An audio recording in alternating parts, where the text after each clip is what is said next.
All right, we'll go ahead and get started with our post-race press conference following the 45th Annual Pure Michigan 400 here at Michigan International Speedway. We're joined by Joey Logano, driver of the number 22 Shell Pennzoil Ford, who finished third in today's race. Joey, you want to take us through the race and the last few laps? No. No, just a really good Shell Pennzoil Ford.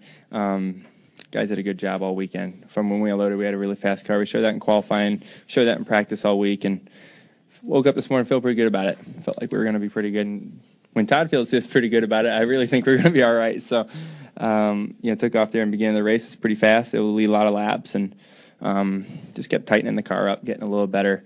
We were able to, by the end, get the car pretty much right where it needed to be. And then just restart after restart after restart. And I won every single restart. I was on the front row except the last one, and here I am. So it's kind of frustrating, but for the most part, almost had him there, and I just kind of rode around in fourth there, hoping for a restart because the fourth spot is where you want to be, and then realized we're not going to get the restart and tried to go for third from there. So. All right, we'll go ahead and take questions for Joey. Just raise your hand. We'll get a wireless mic to you. Okay, we'll start with Mike and then go to Jay. Mike Brudenell, Joey at the Detroit Free Press. What do you take away from today? I mean, you're right there. You're not winning, but you're just about. What's the message you take away and the lessons? We can win a championship. I really feel like we can do that. That's the message I want to put out there, and I think I want to put out there for my team that we're strong enough to do it this year, and I think we showed that today. We got to find a little bit more speed to keep up with one car today. We were the second best car. 24 car was the best, only because he was good on the long run, and we weren't as good on the long run. So, we're close, and, we still got to keep working hard. We got to find that next level here in 3 weeks now to be this strong in the chase. But right now we're in the hunt. We're doing what we got to do. I said this after Pocono, we finished third, and I said it doesn't matter because wins are the only thing that matters right now. And yes, we like the momentum. That's a good thing to go into this chase with the momentum we got. We've had a lot of top fives and top 10 finishes lately. It's moved us up in the points, which, like I said, doesn't matter unless you have wins. So that's why I raced so hard there at the end. Is just trying to get that position, and almost got him back there again there in turn one, and just wasn't able to clear him, and got pulled back on the straightaway again. Okay, we'll take our next question from Jay, then come up to Nate. Jay Pennell with Fox Sports. You kind of just touched on this a little bit, but just kind of walk us through what the difference was in that last restart. Like, you were able to get back up to him a little bit, but then it seemed like you went just from second and beside him all the way back to fourth. Just kind of walk us through that. So my strong point was turn one all day. I was really good getting into turn one.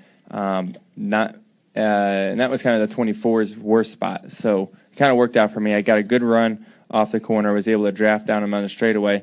And then I said, well, here's my shot. This is my one shot, because I know I had about 4, maybe 5 laps tops before your tires get hot and you lose all your mechanical grip, and then it's really, really hard to pass cars. So I drove it off in there and tried to get him a little free, which I did, and got underneath him. And then he was able to, like I said, pull me back. And then after that, Kevin had a really good run on the top, and then I was just trying to hang out. When a car gets on your door like that, you're just swatting flies inside the car, and lost more momentum, lost the position to Paul, and then I was able to get him back.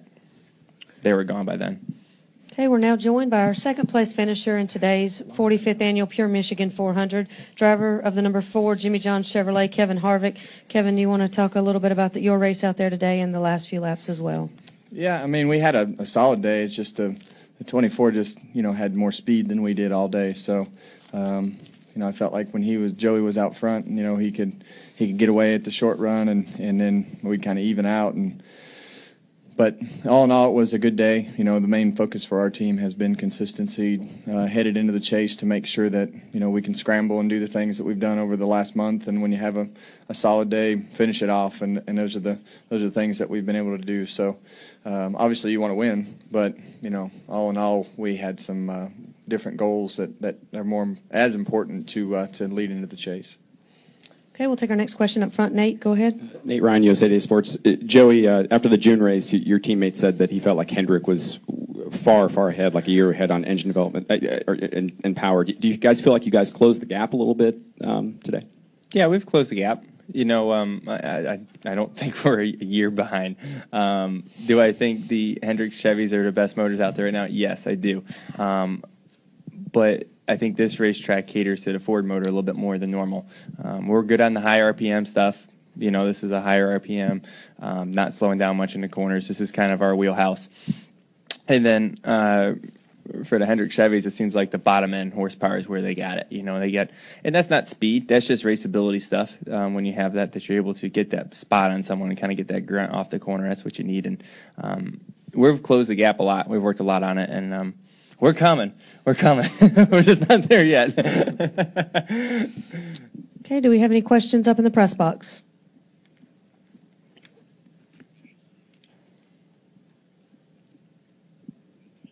Okay, thank you. We'll come back downstairs. Mike?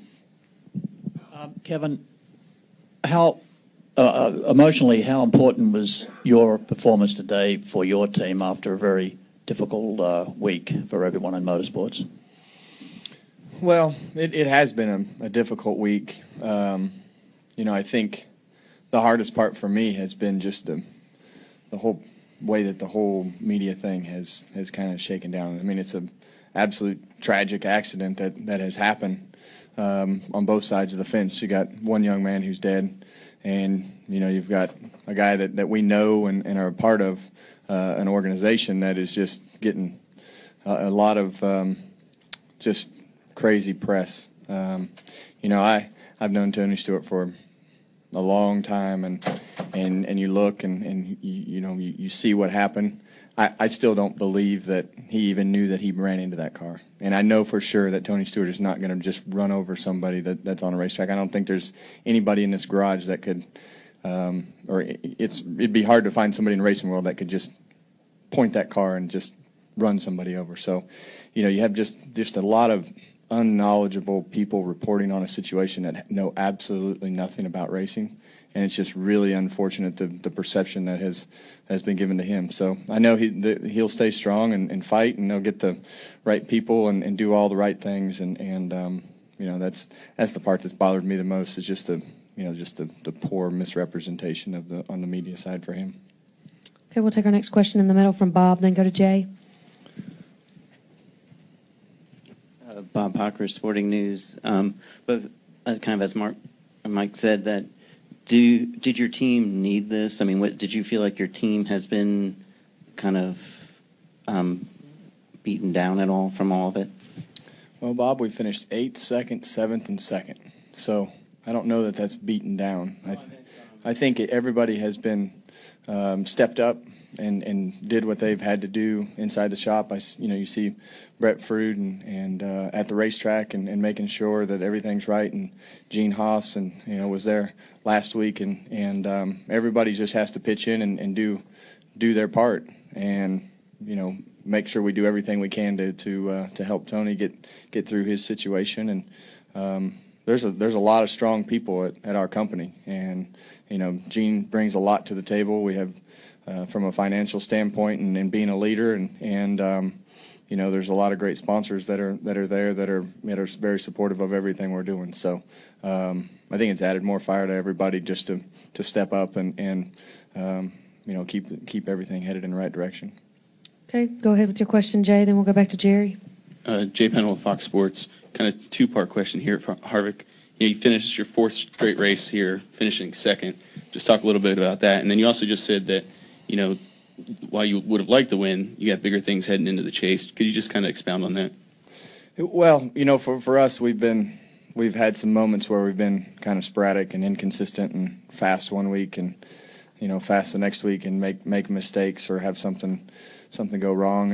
And I think I've tried to do a better job at handling situations, and I think we've all worked together a little bit longer and understand, and going back to these tracks for a second time and know what we want in our cars. And so there's just a lot of things that are different as we came back from the break, and we were able to just have a lot of discussions and set some goals, which we didn't really, it's hard to set goals when everything's brand new, and sure, you want to go out and win, but it's been a little bit different for all of us to have fast cars every week and feel like you're in contention to win just about every race. And so it took myself and Rodney a little while to get used to that as well, and how to handle it, and whether it be from tech inspection or the criticism or whatever it may be. It's just been different. So I feel like we just have a better handle on everything. The pit crews, they've done a good job in stepping up and had a great month. So it's just about having all your ducks in a row when we get to Chicago, and when something goes wrong, they're not going to let you start over.